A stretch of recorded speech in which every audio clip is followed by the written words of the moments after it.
My guest today is John Netto. We're talking about some of the parallels between betting and gambling and trading. So, John, talk about that. I know you're a great poker player and you do some sports handicapping too. How do the two relate?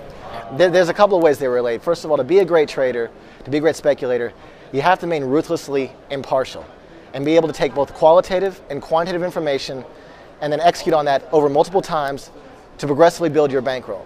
And so you'll find guys like Bill Gross at PIMCO, who actually was a professional blackjack card counter going back to the late 70s and early 80s. We see a number of other speculators as well play poker. Others are do in-game sports betting. So for me, seeing the similarities between sports betting and trading has presented a lot of opportunity. So there's also some sort of event-based trading where there's some parallels too. Like you for instance, talk about non-farm payrolls and the Super Bowl. Sure.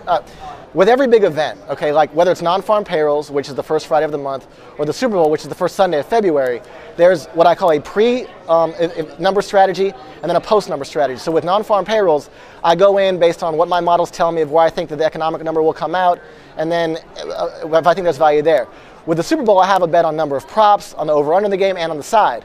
Now, once the game begins with the Super Bowl, I'll also do a lot of in-game wagering, being that I live in Las Vegas where it's all legal. I can bet in-game and I can manage my portfolio from there based on the opportunities that I see.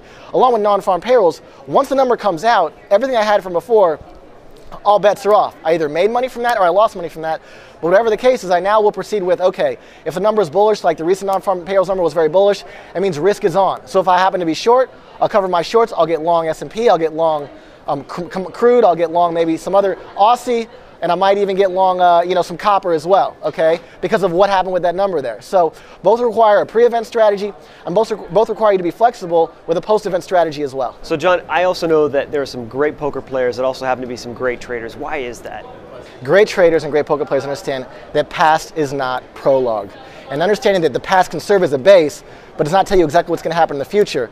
It takes an ability to see in the future, it takes the ability to take the qualitative and quantitative aspects of both trading and sports betting to take one's bankroll and progressively build it over time. Right, and we hear that sometimes trading can be like gambling, but is it only if they're not doing a thought-out, planned strategy? Is that when trading becomes gambling? Trading takes on a gambling aspect when one becomes emotional and no longer has a methodology or a skill set that they're applying. So taking on risk for the sake of taking on risk is gambling. Taking on risk with a positive expected return is being a professional speculator. Whether it's trading futures, trading equity options, trading stocks, making an investment in real estate, or investing in the Super Bowl, if you have a plan, if you have a methodology, you have both qualitative and quantitative information, you're putting yourself in a great spot to succeed. John, thanks for your time. Thanks, Tim. You're watching the MoneyShow.com video network.